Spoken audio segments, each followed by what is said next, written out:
नमस्कार, जय जोहार साथियों। आप देख रहे हैं छत्तीसगढ़ तक। मैं हूं आपके साथ पूजा शर्मा और मेरे साथ है मेरे सहयोगी मयंक ठाकुर। देश किसका, ये हमारा वो खास कार्यक्रम है जो लोकसभा चुनाव के लिए स्पेशल पेशकश के तौर पर हम आपके सामने प्रस्तुत करते हैं। इसमें हम आपको बताते हैं राजनीतिक गलियारों से जुड़ी वो बड़ी खबरें जो आपके लिए जानना बेहद जरूरी है। तो इस खबर की शुरुआत एक सबसे बड़ी खबर के साथ, और सबसे बड़ी खबर ये कि महादेव ऐप के इस मामले ने एक बार फिर छत्तीसगढ़ का सियासी पारा हाई कर दिया है। पूर्व मुख्यमंत्री भूपेश बघेल पर ईओडब्ल्यू ने ईडी की शिकायत पर एफआईआर दर्ज कर दी है और इसी के साथ एक बार फिर छत्तीसगढ़ की सियासत में घमासान शुरू हो चुका है। बीजेपी जहां इसे कांग्रेस के कुकर्म बता रही है, तो वहीं दूसरी तरफ कांग्रेस का कहना है कि लोकसभा चुनाव में बीजेपी हार से डर गई है, इसीलिए वो इस तरह के राजनीतिक षड्यंत्र कर रही है। हालांकि डिप्टी सीएम विजय शर्मा ने यह साफ तौर पर कह दिया है कि इसका लोकसभा चुनाव से कोई लेना देना नहीं है, जांच हो रही है, किसी को भी डरने की बात नहीं है। तो दूसरी तरफ भूपेश बघेल ये कह रहे हैं कि जिस तरह से ये आरोप लग रहे हैं, इससे साफ तौर पर स्पष्ट हो जा रहा है कि राजनांदगांव की जो लोकसभा सीट है वो बीजेपी के हाथ से खिसक रही है। साथ ही साथ लोकसभा चुनाव में बीजेपी बुरी तरह से हार रही है और ये डर ही है जो इस तरह से राजनीतिक षड्यंत्र यहां पर बीजेपी कर रही है। बता दें, कांग्रेसी कार्यकर्ताओं ने भी अब जमकर मोदी सरकार के ऊपर इस मामले को लेकर हमला बोला है। राजनांदगांव के कांग्रेसी कार्यकर्ताओं ने कहा कि जिस तरह से बीजेपी ये कृत्य कर रही है, साफ तौर पर ये नजर आ रहा है कि ये राजनीतिक षड्यंत्र के तहत किया जा रहा है और अगर भूपेश बघेल जेल जाते हैं तो पूरे कार्यकर्ता जेल भरो आंदोलन करेंगे। तो वहीं कुछ नेता ये भी कह रहे हैं कि जो मोदी 18 घंटे सोते थे, अब 24 घंटे तक वो जागते रह रहे हैं। बहुत बुरी हालत हो गई है मोदी की हार को लेकर। तो ये तमाम तरह के आरोप लगातार कांग्रेसी कार्यकर्ता लगा रहे हैं बीजेपी सरकार पर, और ये भी पूछा जा रहा है कि शायद सरकार में ये जो अवैध सट्टा साए साए हो रहा है उसका जिम्मेदार कौन है। तो ये एक बार फिर से, जिस तरह से अगर आपको याद होगा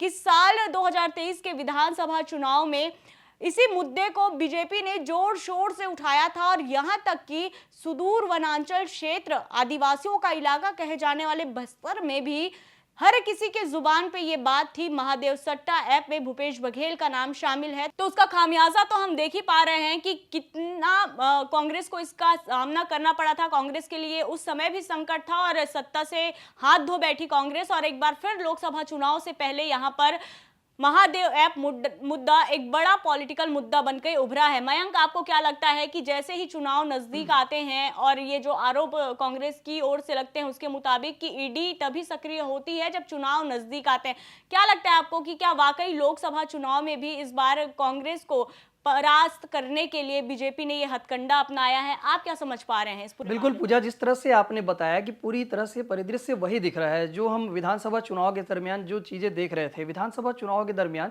जिस तरह से महादेव महादेव का जो पूरा मसला है वो तमाम पूरे चुनाव अभियान में गूंजा था, न केवल वो मैदानी इलाकों में बल्कि बस्तर और सरगुजा जैसे क्षेत्रों में भी ये महादेव के मुद्दे को लेकर बीजेपी ने पूरी तरह से कांग्रेस को घेरा था। और अब एक बार फिर से जब राजनांदगांव लोकसभा से भूपेश बघेल चुनाव में प्रत्याशी मैदान पर उतरे हुए हैं और फिर से महादेव मामले को लेकर सरगर्मी तेज हो गई है और इसमें एफआईआर में भूपेश बघेल का नाम आ गया है। इसके बाद भूपेश बघेल ने खुलकर जो है हमला बोला बीजेपी पर और पूरी तरह से इस कार्रवाई को द्वेषपूर्ण बता दिया है और तो उन्होंने इसके पीछे के कारण भी बता दिए हैं कि क्यों उन पर एफआईआर दर्ज की गई है, इसके पीछे के कारण क्या है। भूपेश बघेल ने साफ तौर पर आरोप लगाया है कि राजनांदगांव में पूरी तरह से बीजेपी हारती दिख रही है। उस हार की बौखलाहट से ही महादेव ऐप के मामले को फिर से जिंदा किया गया है और महादेव ऐप के मामले में उनको साजिश के तहत फंसाया जा रहा है। तो पहले तो भूपेश बघेल ने क्या कहा ये हम दर्शकों को सुनाते हैं कि वो राजनांदगांव लोकसभा चुनाव भारतीय जनता पार्टी हार चुकी है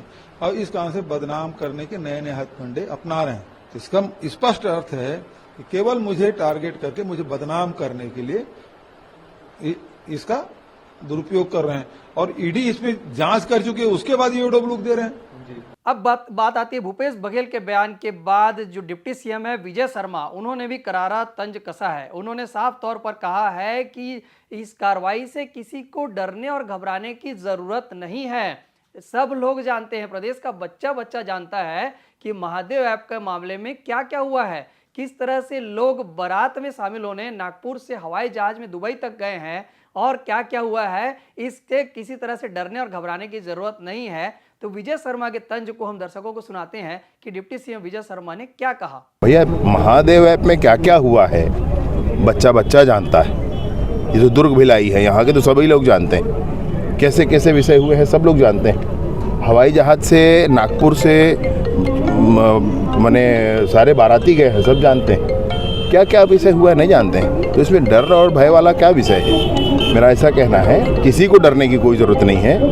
न्यायपूर्ण होगा जो कुछ होगा, न्याय के आधार पर होगा जो कुछ होगा, कानून सबके लिए बराबर है। अब विजय शर्मा के बयान के बाद प्रदेश में सियासी पारा हाई हो चुका है। पूजा, आप क्या मानते हैं कि जिस तरह से जो एक बार जो पिक्चर हमको विधानसभा चुनाव के समय देखने को मिली थी, अब वही पिक्चर फिर से दोबारा रिलीज होती दिख रही है। इस पिक्चर रिलीज होने से प्रदेश की जो 11 सीट है उस पर इसका कितना इफेक्ट पड़ता दिख रहा है? वाकई मयंक, क्योंकि इस बात से भी इनकार नहीं किया जा सकता कि साल 2023 के विधानसभा चुनाव में ये कांग्रेस के हार का एक बड़ा कारण बना था। और अब जैसे कि ठीक 16 तारीख को चुनावी तारीखों का ऐलान होता है, उसके ठीक दूसरे दिन यानी कि 17 मार्च को एफआईआर होने की बात निकलकर सामने आती है और आग की तरह तेजी से ये पूरे छत्तीसगढ़ में फैल जाती है। उसके बाद भूपेश बघेल प्रेस वार्ता करते हैं। इस दौरान वो तमाम तरह के आरोप भी लगाते नजर आए हैं, लेकिन कहीं ना कहीं लग रहा है कि एक बार फिर से लोकसभा चुनाव से पहले उठा महादेव ऐप का ये मामला कांग्रेस के लिए बड़ी संकट का सबब बन सकता है। और इसी के साथ कांग्रेस की दूसरी लिस्ट भी आ जाएगी और चुनावी बिसात तो बीत चुकी है, पिक्चर क्लियर हो जाएंगे। उसके बाद देखने वाली बात यह होगी कि महादेव ऐप मामले से कांग्रेस कितनी ज्यादा मुसीबतों का कांग्रेस को सामना करना पड़ेगा। और ये जो कहें कि अपने तर्कस से ये जो बाण बीजेपी ने निकाला है, जिस तरह से कांग्रेस कहती है कि ईडी बीजेपी के इशारे पर नाचती है, तो उनके मुताबिक अगर देखें तो ये भी देखने वाली बात होगी कि बीजेपी का ये हथकंडा कितना कारगर साबित इस बार के लोकसभा चुनाव में होता नजर आता है। हालांकि 11 में से 11 सीटों पर जीत के दावे दोनों ही राजनीतिक दल कर रहे हैं, लेकिन महादेव ऐप मामला किसके लिए मुसीबत बनता है और 11 में से 11 सीट जीतने के जो सपने हैं, जो दावे हैं, वो किस पार्टी के पूरे होते हैं, ये देखने वाली बात होगी। तो आज के इस कार्यक्रम में बस इतना ही रखते हैं। कल फिर से एक नए बड़े मुद्दे और बड़ी जानकारी के साथ आप सभी के सामने हम आएंगे। तब तक के लिए मुझे और मेरे सहयोगी मयंक ठाकुर को दीजिए इजाजत। जय जोहार, नमस्कार और देखते रहिए छत्तीसगढ़ तक।